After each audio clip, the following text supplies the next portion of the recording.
মাননীয় মুখ্যমন্ত্ৰী মহোদয় কেতিয়াবাই কৈছিলে আৰু আজি তাৰ গোটেইখিনি কথা উইথ এভিডেন্স তেখেতে অসমবাসীক দাঙি ধৰিছে।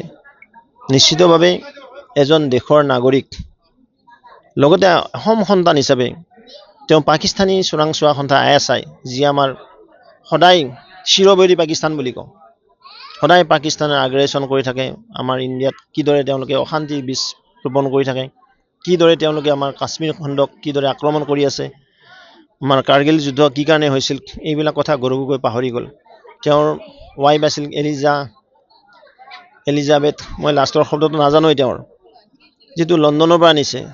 তেওঁ পাকিস্তানী চোৰাংচোৱা সন্থাৰ যি NGOত কাম কৰিছে, এইটো বৰ দুৰ্ভাগ্যজনক ঘটনা। আৰু সেইজনা গৌৰৱ গগৈ অসমৰ মুখ্যমন্ত্ৰী হ'ব, অসমীয়া জাতিৰ ত্ৰাণকৰ্তা হ'ব, মই তেওঁক ধিক্কাৰ দিছোঁ। সমগ্ৰ অসম নহয়, সমগ্ৰ ভাৰতবৰ্ষৰ সন্মানীয় ব্যক্তিসকলে আজি তেওঁক ধিক্কাৰ দিছে।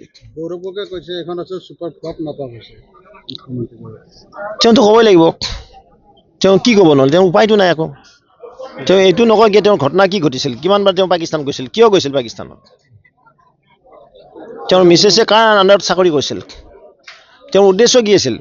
আমি জানো ISI অতি সদায় কুটাঘাত কৰি আছিল, আপোনালোকেও নিউজ কৰে যে ISI এক্টিভিটি বাঢ়িছে বুলি।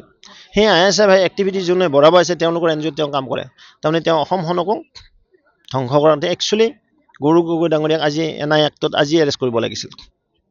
মই এইটো ক'ম। অখিল গগৈ দাবী কৰিছে যদি তেওঁ সঁচাকৈ গৈছিল এৰেষ্ট কৰিব লাগে। নিশ্চয় সকলোৱে ক'ব, যি অসম মাতৃক ভাল পায়, যি এইখন দেশক ভাল পায়, তেওঁ ৰাষ্ট্ৰীয় সুৰক্ষাৰ কাৰণে বিপদ, নেশ্যনেল ছিকিউৰিটি তেওঁ মানে ল হেৰি কৰিছে, অৱমাননা কৰিছে।